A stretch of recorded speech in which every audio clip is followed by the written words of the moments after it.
పశ్చిమాసియా మళ్లీ రగులుతోంది. ప్రపంచ దేశాల హెచ్చరికలను బేఖాతరు చేస్తూ ఇరాన్ రాజధాని టెహ్రాన్పై ఇజ్రాయెల్ దాడులతో విరుచుకుపడింది.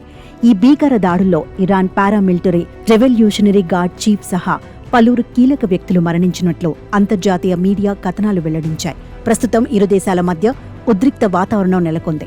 ఈ క్రమంలోనే ఇజ్రాయెల్ ప్రధాని బెంజమిన్ నెతన్యాహు కీలక వ్యాఖ్యలు చేశారు. ఇరాన్ అణు లక్ష్యాలను దెబ్బతీసేందుకు ఆపరేషన్ రైజింగ్ లయన్ను ప్రారంభించినట్లు ప్రకటించారు.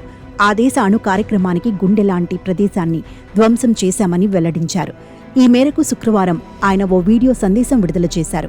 కొద్దిసేపటి క్రితం ఇజ్రాయెల్ ఆపరేషన్ రైజింగ్ లయన్ను ప్రారంభించిందని తెలిపారు. మా మనుగడను సవాల్ చేసే ఇరాన్ ముప్పును తిప్పికొట్టేందుకే ఈ సైనిక చర్య చేపట్టినట్లు పేర్కొన్నారు. ముప్పును పూర్తిగా తొలగించేంత వరకు చాలా రోజుల పాటు ఈ ఆపరేషన్ కొనసాగుతుందని స్పష్టం చేశారు. ఇజ్రాయెల్ను నాశనం చేస్తామంటూ కొన్ని దశాబ్దాలుగా టెహ్రాన్ బహిరంగంగానే సవాల్ చేస్తోందని గుర్తు చేశారు. అణ్వాయుధాలను అభివృద్ధి చేసుకునేందుకు ఆ దేశం తీవ్రంగా ప్రయత్నిస్తోందని ఆరోపించారు.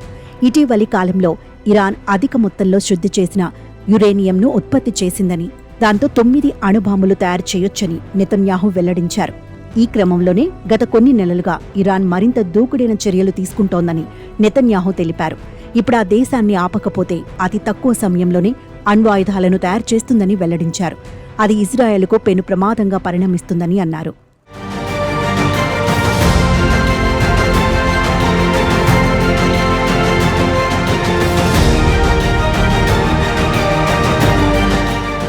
నాజీ హోలోకాస్ట్ నుంచి మేము పాఠాలు నేర్చుకున్నామని చెప్పారు. మరోసారి మేం బాధితులుగా మిగిలాలనుకోవట్లేదని, అందుకే వారి బెదిరింపులకు మేం ప్రతిచర్య చేపట్టామని స్పష్టం చేశారు. ఇరాన్ అణ్వాయుధ కార్యక్రమానికి గుండెలాంటి ప్రాంతాలపై మేం దెబ్బ కొట్టామని తెలిపారు. నంతాజ్లోని అణుశుద్ధి కేంద్రాన్ని లక్ష్యంగా చేసుకున్నామని, అణ్వాయుధ అభివృద్ధి కోసం పనిచేస్తున్న అగ్రశాస్త్రవేత్తలను లక్ష్యంగా చేసుకున్నామని పేర్కొన్నారు.